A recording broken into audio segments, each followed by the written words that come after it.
seraphim tela sang môi sun le janin tong ei lo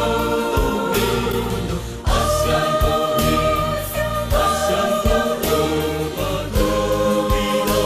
pinang bagan ng king ang ko na nei tang na na ni hallelujah asyang ko hi chi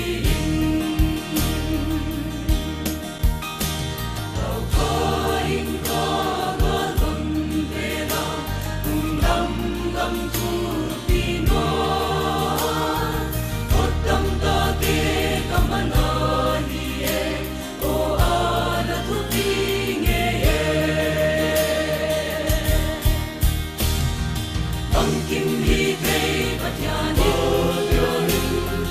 tang tonin faya homi panangel seraphim tela sang moy sun le janin tong ei lo asyang ko ni asyang ko lo pa tu vi lo pinang bagan ng king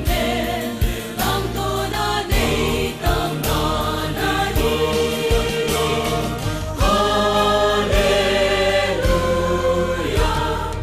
asyang ko hi chi panangel le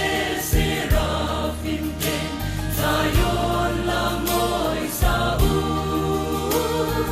pandelang no asyang ko mai hom na din tong ta he